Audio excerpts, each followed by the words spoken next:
Bismillahirrahmanirrahim. Assalamualaikum warahmatullahi wabarakatuh. Asyhadu an la ilaha illallah, asyhadu anna Muhammadar Rasulullah. Allahumma sholli ala sayyidina Muhammad wa ala ali sayyidina Muhammad. Kama sholaita ala sayyidina Ibrahim wa ala ali sayyidina Ibrahim. Fil alamina innaka Hamidum Majid. Sebelumnya kita panjatkan dahulu doa kepada Gusti Allah Ingkang Maha Agung untuk saudara-saudara kita yang telah bermurah hati, yang dilebihkan rezekinya, yang telah bersolawat kepada channel dakwah ini berupa infak dakwah, sehingga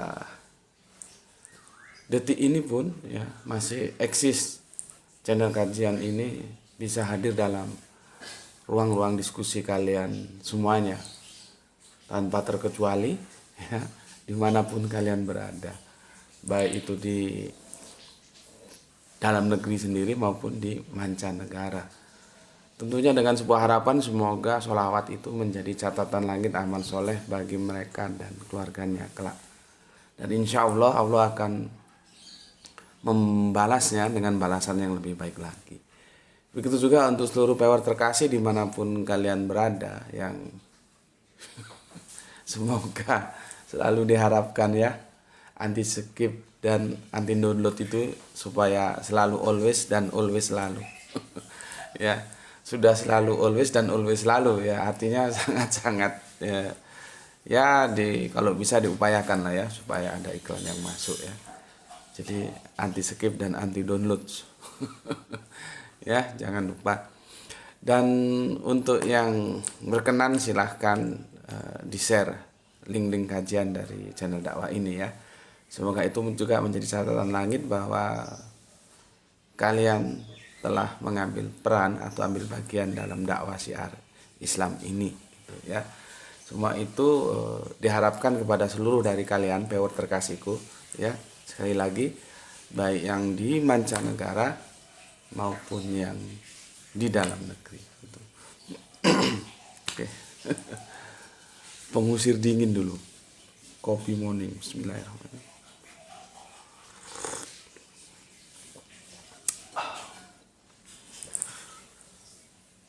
Sebelum kita mulai mampir ngombe kali ini ya, kalau yang belum tahu bahasa Jawa atau yang dari mancanegara, khususnya yang para pewer junior ya, mampir ngombe itu istilahan dalam bahasa kultur budaya Jawa yang artinya sesaat gitu, sekilas, momen gitu ya.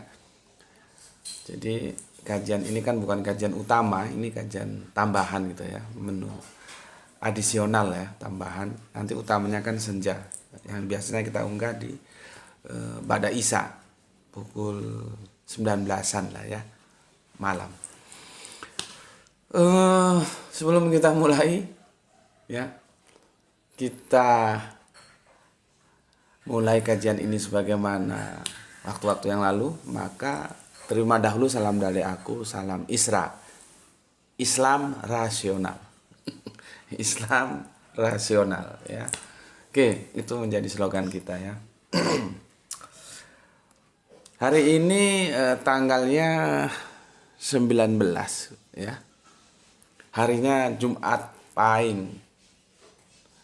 Maka untuk yang laki-laki yang pakai celana, kalau yang pakai rok enggak usah. Aku ingatkan, mumpung aku belum lupa, kadang-kadang lupa. Penuhilah nanti masjid-masjid yang ada di sekitar rumahmu dengan kehadiranmu untuk sholat berjamaah ya. Dan bagi yang sudah paham, jangan pernah ditinggalkan semua sholat karena sama-sama diperintahkan, baik itu sholat Jum'ah maupun sholat duhur ya. Jadi tidak ada ceritanya duhur menggantikan Jum'ah, Jum'ah menggantikan duhur, tidak ada. Rukso atas keduanya tidak ada. Bagi yang sudah paham, monggo silahkan tetap dilaksanakan.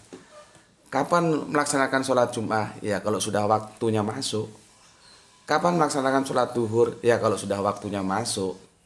Silakan pilih, mau duhur dulu baru Jum'atan, mau Jum'atan dulu baru duhuran, itu tidak ada masalah. Ya, semuanya diatur oleh waktu. Jadi sholat itu adalah ibadah yang telah ditentukan waktunya. Begitu yang tertulis di surat An-Nisa ayat 103, surat yang keempat ya. Jadi setiap sholat ada waktunya dan setiap waktu ada sholatnya. Nggak bisa sembarang-sembarang. Kamu sholat maghrib tapi di waktu subuh. Ya nggak bisa. Atau kamu sholat subuh tapi waktunya maghrib. Nggak bisa, semua sudah diatur. Jadi kapan sholat Jumat? Ketika masuk waktu Jumat itu ada berapa? 12 jam. Yaumul, maka dia pakai yaumul. Yaumul Jumat 12 jam. Pilih di antara selang waktu 12 jam itu kapan mau kamu laksanakan. Sekarang juga bisa kalau kamu mau sholat Jumat. Kan dia sudah masuk. Sampai nanti menjelang asar sampai maghrib. Karena maghrib itu Islam sama Yahudi itu sama. Pergantian waktunya itu di maghrib. Bukan di malam hari seperti Greenwich itu. Ya, nggak begitu. Begitu juga sholat duhurnya kapan? Ya kalau sudah waktu masuk duhur, kamu sholat duhur. Nggak usah pusing-pusing. Kan dalilnya, petunjuknya kan jelas ya. Sholat adalah ibadah yang ditentukan waktunya. Jadi masuk waktu sebagai pedoman gitu. Namun bagi yang belum paham ya jangan dulu ya, karena semua itu kan harus diilmui. Ya. Yang jadi masalah itu karena secara literal dia tidak mampu untuk memberikan sebuah tanggapan, akhirnya aku hanya bisa ya kamu harus belajar, harus tahu bagaimana sebetulnya duduk permasalahannya. Ya, gitu. Supaya clear. Oke. Minum lagi. Biar lancar. Bismillahirrahmanirrahim.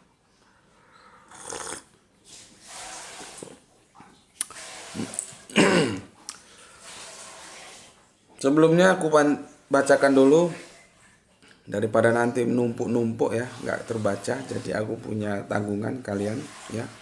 Maka sebagai bentuk apresiasiku aku akan membacakan komen-komen yang masuk. Kalau kemarin kan kita membahas tentang bagaimana sih memahami perang dalam perspektif Islam itu ya, dan aku sudah berikan penjelasan yang menurutku cukup jelas lah ya, cukup jelas. Sehingga itu bisa membantu kalian ketika kalian ditanya sebetulnya dalam Islam itu bagaimana memandang peperangan itu, gitu ya. Oke, komennya yang masuk dari Mampir Ngombe kemarin aku baca dari Mas Rahmat Mustafa, sayang ya, dari kota Bau-Bau ya. Oh, jauh juga ya, Bau-Bau. Saya mengajak untuk saudara-saudari ya. Jadi kalau saudara itu laki-laki, kalau saudari itu perempuan, kalau wartawan itu laki-laki, kalau wartawati itu perempuan, kalau dramawan itu laki-laki, kalau dramawati itu perempuan, kalau kawan itu laki-laki, kalau kawin.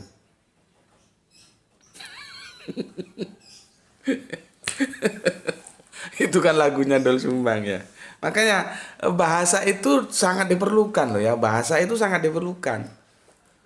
Tapi ada kalanya bahasa itu juga tidak mampu untuk menyelesaikan sebuah permasalahan, artinya kembali ke logik, ke nalar. Bagaimana logika kalimat itu sebetulnya akan menjelaskan. Begitu. Aku diskusi sama teman-temanku itu, kita itu agama kitab, agama yang tergantung kepada kitab. Dan kitab itu bahasa yang ditulis, dibukukan, disebut kitab. Maka bahasa itu menjadi penting, tapi aku ingatkan, sebagaimanapun pentingnya bahasa, dia tidak boleh sampai mengikat dari pengetahuan itu sendiri. Karena dia hanya sebagai alat. Ya, tidak satu-satunya untuk menentukan harus begini. Makanya nahwu sorob itu tidak boleh mengikat Al-Quran. Karena jelas kan sebelum ada nahwu sorob, Al-Quran sudah dulu ada. Nahwu sorob ya. Kan begitu kalau di pondok kan, nahu sorob ya. Maka aku mengajak kalian sorob nahu. Ini bingung lagi ya. Nahu sorob nahu, sorob nahu. Ya, jadi kata dulu baru kalimat ya, diksi dulu baru narasi. Jadi sebetulnya Sorob dulu baru nahu. Tapi orang awam di pondok-pondok juga nahu sorob, sebetulnya harusnya sorob nahu gitu kan. Itu tidak bisa mengikat Al-Quran. Karena dia hanya sebagai alat untuk memahami Al-Quran. Bukan dia menentukan Al-Quran. Tidak. Ya, itu kan upaya kita untuk punya alat untuk memahami Al-Quran. Contohnya begini, kalau bahasa itu mengikat dan dia absolut, maka Tuhan itu ya akan menjadi pria dia. Kita lihat kalau di terjemahan Inggris dia menjadi he, tidak bisa she. Ya. Kalau dalam edisi Arabian dia selalu huwa, bukan hia. Ya. Tapi apakah Tuhan laki-laki? Kan enggak. Dan dia selalu disebut raja, bukan ratu. Ya, itu keterbatasan bahasa. Ya. Nanti kalau kita, tadi sebetulnya aku akan bahas bismillah, tapi sepertinya besok lah ya. Bismillah itu kan seharusnya bi-ismillah. Tapi kan ditulis bismillah, alifnya nggak ada. Secara nahu, sorob nahu itu sebetulnya salah. Secara sorob nahu, tapi kan sorob nahu tidak boleh menundukkan Al-Quran. Karena dia hanya alat. Artinya kalau tanpa sorob nahu kamu sudah ngerti, ya kamu nggak perlu pakai sorob nahu. Gitu. Makanya tadi ya, kalau kawan laki-laki, kalau kawin perempuan, kan jadinya begitu. Kalau dramawan laki-laki, kalau dramawati perempuan. Oke. Ya, kita ngobrol kemana-mana. Jadi tidak strike ya. Ya semoga tetap ada ilmu yang bisa diambil dari obrolan yang kita singular ini. Ya. Tadi kan beranjak dari teman kita bilang begini. Saya mengajak untuk saudara dalam kurung i, ya, berarti kan bacanya kan saudara dan saudari. Kalau saudara itu laki-laki, saudari perempuan, kan begitu. Oke. Yang power vlog, nah aku aku ini awam loh ya, jangan kalian kira aku ini ngerti. Aku ini tergantung sama Graito dalam hal begini. Apalagi sudah menjurus ke editing gitu ya. Apa ini maksudnya power vlog? Aku juga nggak ngerti ya. Saya mengajak untuk saudara-saudari kita yang power vlog Mas Gus yang ada di mancanegara seperti di Amerika, Perancis, Belanda, Spanyol buat grup untuk menerjemahkan kajian. Mas Gus minimal bahasa Inggris, maksimal bahasa di mana saudara Islamku berdomisili saat ini. Biar kajian-kajian ini bisa dipelajari oleh mereka yang mencari hidayah Allah di luar sana. Terima kasih. Salam Isra, Islam rasional, kota bau-bau ngusul. Mantap, subhanallah, alhamdulillah. Semoga idemu itu, ide saja, idemu itu semoga sudah tercatat sebagai amal soleh, bahwa engkau punya kepedulian dalam dakwah syiar Islam. Ini ide yang brilian. Ini nggak salah yang kedua atau yang ketiga kali ya, yang mengusulkan seperti ini. Ya kalau aku sih monggo-monggo saja bagi kalian yang apa namanya, yang mempunyai kemampuan bahasa, silakan diterjemahkan. Ya. Dan silakan Anda share di luar negeri sana. Supaya jangkauan dakwanya itu lebih meluas. Dan semoga upaya kalian itu juga menjadi catatan langit amal soleh bahwa kalian telah mengambil bagian dalam dakwah. Jadi telah terpenuhi perintah dari Kanjeng Nabi, sampaikanlah walau satu ayat itu sudah kalian penuhi. Jadi sewaktu-waktu besok kalian mati, sudah tenang, perintahnya sudah dilakukan gitu loh. Ya. Monggo silakan untuk Kang Mas Rahmat Mustafa, salam untuk keluarga di Bau-Bau dan usul yang brilian silahkan direspon ya untuk teman-teman yang ada di mancanegara. Kalau yang saudara kita di Singapura, Malaysia masih lumayan lah ya, masih satu rumpun Melayu bahasanya. Oke, terima kasih Mas Rahmat Mustafa yang idenya cukup brilian. Kemudian Kiki PSG dari Rangkas Belitung, Lebak, Banten. Jadi kalau aku ke Sumatera, Rangkas Belitung itu ke kiri ya, nyimpang gitu, aku yang lurus Merak. Nanti sampai Merak nyebrang ke Bakauni, baru masuk Sumatera.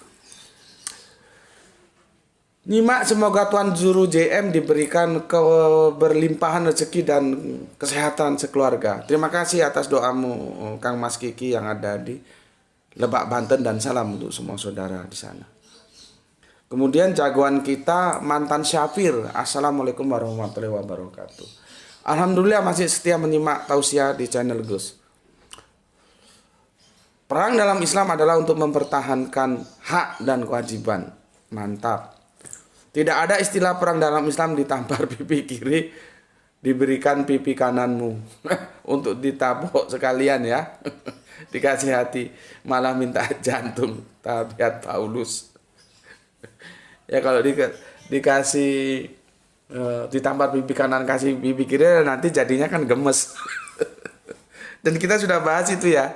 Itu tidak dijadikan sebuah terapan karena ketika di sidang mahkamah itu ketika jelang Yesus disalibkan itu ditampar dia. Dan itu Yesus tidak memberikan pipi sebelahnya, enggak.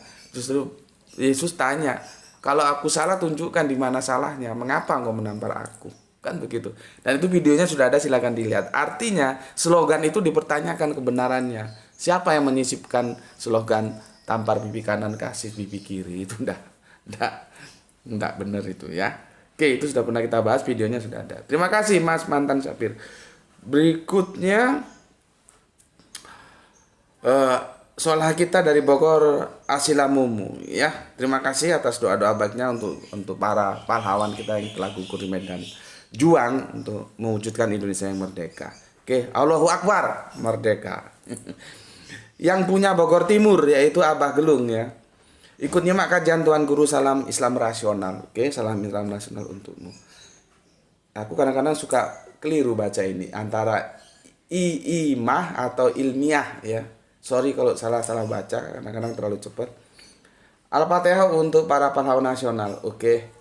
Semoga mereka selalu dalam rahmat Allah dalam tidur panjangnya ya. Berikutnya Kang Mas kita, jagoan kita di Jogja, Kang Mas Edi Margono. Ini mantap ini ya. Nabi Muhammad itu bukan hanya kasatria dan bukan hanya pendeta, tapi satrio pinandito ya. Kesatria sekaligus pendeta.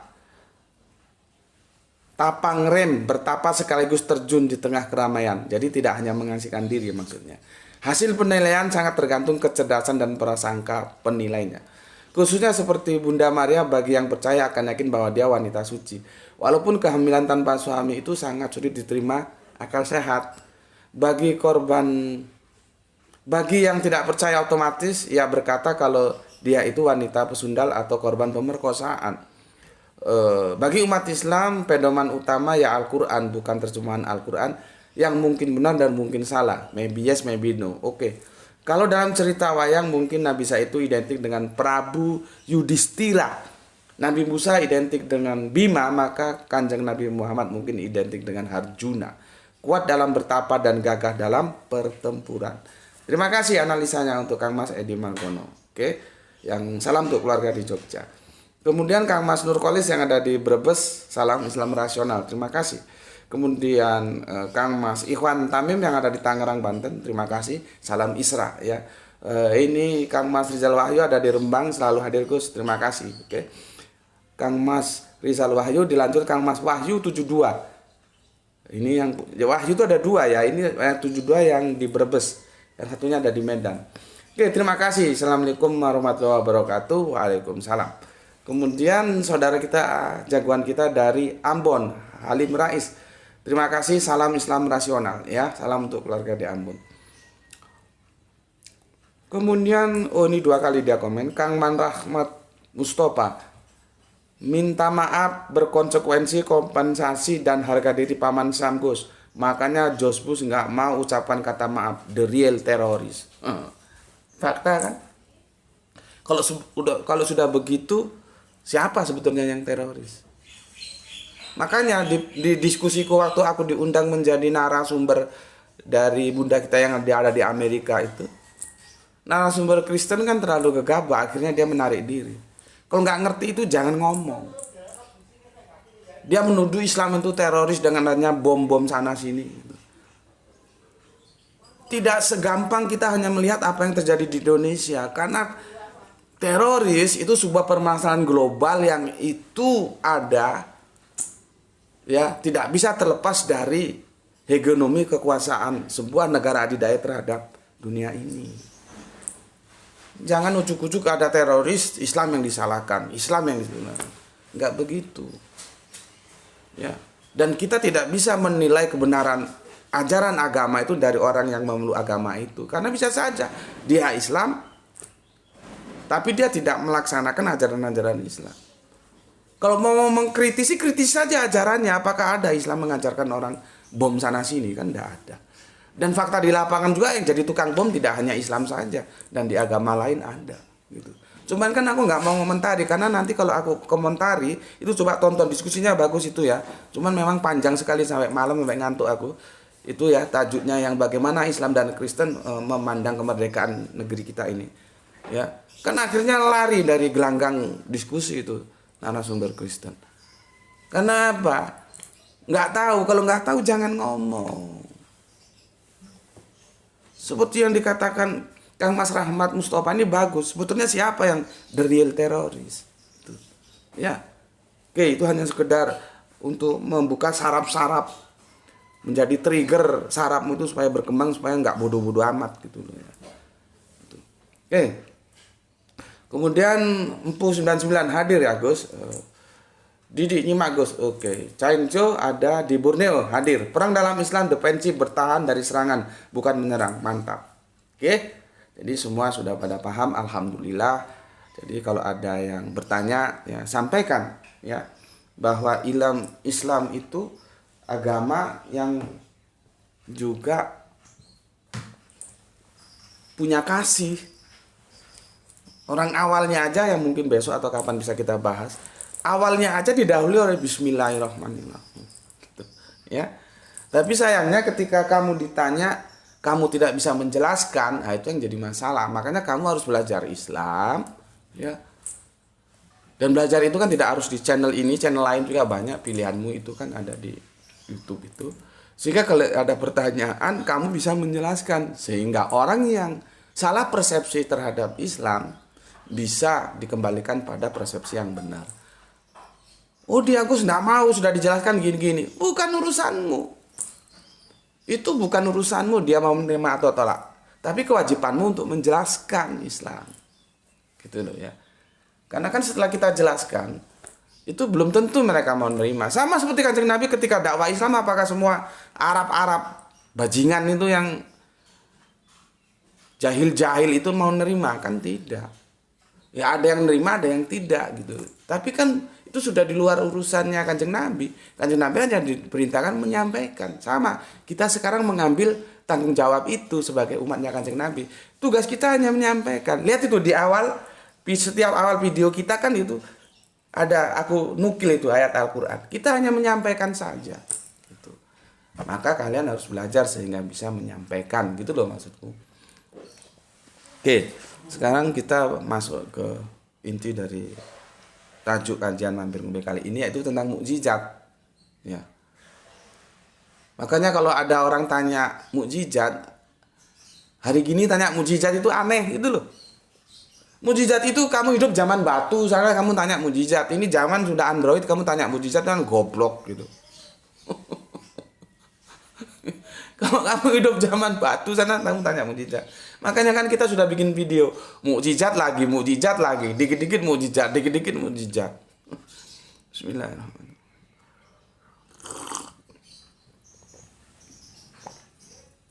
Ya. Mukjizat itu kan dulu. Jadi gini loh ya. Aku tadi kan kalau aku memilih waktu itu baca Al-Qur'annya tiap hari itu 1 lembar, nggak usah banyak-banyak ya. 1 lembar gini. Ya. Aku ketemu Al-Qur'an surat 28 Al-Qasas ya, kisah-kisah itu. Di ayat 48 ya. Jadi surat Al-Qasas ya ayatnya 48 ya. Jadi begini. Kalau sekarang ada orang mempertanyakan apa mukjizatnya Muhammad kan begitu. Terus di mana itu mukjizatnya ya? Gimana itu mukjizatnya? Itu orang otaknya otak udang. Ya. Dan dia salah hidup. Jadi kalau mencari kebenaran agama lewat mukjizat, itu orang yang seharusnya hidup di zaman batu dulu. Lah sekarang handphone aja sudah Android kok masih tanya mukjizat, itu kan goblok. Kalau hanya di atas air bisa berjalan terus mukjizat, ya kodok juga bisa berjalan di atas air. Apa sulitnya? Ya. Sekarang kita ini zamannya zaman Android. Zaman sudah maju, di mana rasionalitas kita itu dikedepankan supaya dia tidak sia-sia sebagai instrumen yang Allah berikan. Gitu loh. Kan Al-Quran sudah bilang, engkau dilahirkan dari rahim ibumu dalam keadaan tidak tahu apa-apa. Lalu Allah memberikan kepadamu penglihatan, pendengaran, dan qalb. Itu kan instrumen-instrumen kita ya untuk memberdayakan kecerdasan. Qalb itu ada yang hati, ada yang otak, rasio. Para pakar bahasa menerjemahkannya ke sana. Nah, otak itu dapatnya informasi lewat penglihatan dan pendengaran. Jadi otak itu dipakai gitu loh, jangan dengkul terus. Goblok. Kalau dulu kita maklum, zaman Android, ya, sains, teknologi belum terungkap, masih dalam penelitian, masih proses, work in process, masih berjalan. Ya. Jadi orang ya begitu untuk meyakini atau menerima ini bener nggak sih, ini utusan Allah nggak sih gitu, mukjizat gitu kan, tanda-tanda biasanya begitu ya. Itu kan dulu lah, sekarang itu sudah modern, otakmu tuh dipakai, sudah berubah anunya, alat ukurnya berubah, bukan lagi mukjizat tetapi kebenaran ajarannya. Gitu loh. Maka kalau kamu, misalkan kita sekarang ini mau cari agama ya, lihat dulu ajarannya itu benar enggak. Kebenaran ada dua, benar secara vertikal dan benar secara horizontal. Karena nanti kehidupan itu ada yang muamalah horizontal ya, sesama makhluk, ada yang vertikal, itu yang akidah. Jadi, dilihat ajarannya yang nanti akan menyangkut yang akidah dan muamalah, yang vertikal dan horizontal. Bener nggak ini ajarannya? Kalau bener ya sudah terima. Kok sekarang kok ada yang masih tanya mukjizat, itu salah hidup dia. Ya. Salah hidup. Yang jadi masalah lagi, kalau misalkan nih dia tanya mukjizat terus dikasih mukjizat, apakah dia mau beriman? Apakah sudah mau mengikuti? Belum tentu. Itu hanya mulut-mulut bajingan aja yang seperti itu. Bismillahirrahmanirrahim.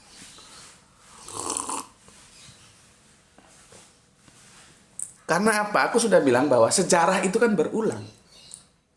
Kisah itu merangkai sejarah. Makanya surat Al-Qasas, surat kisah-kisah. Ya. Sejarah orang-orang seperti itu sudah ada sejak zaman Kanjeng Nabi Musa. Orang tanya mukjizat ketika Kanjeng Nabi Musa memberikan mukjizat, apakah seluruhnya terus beriman? Enggak juga. Gitu loh.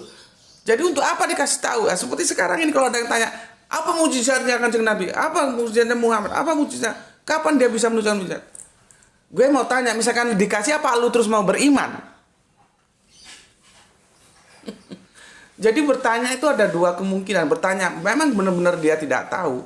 Maka yang tipologi seperti ini, kalau dikasih tahu dia mau tahu.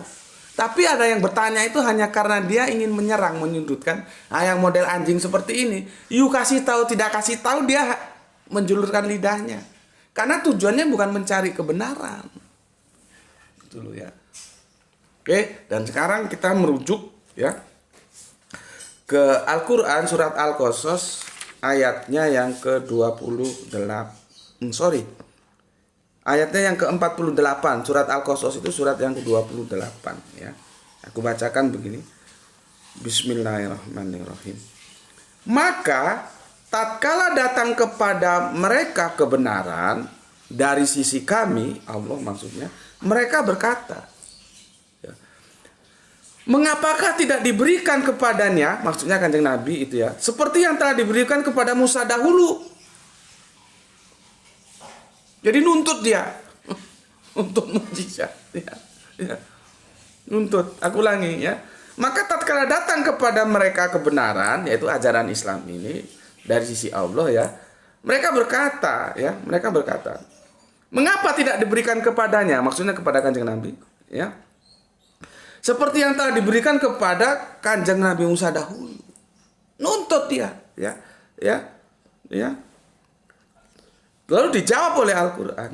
Dan bukankah mereka itu telah ingkar juga kepada apa yang diberikan kepada Musa dahulu?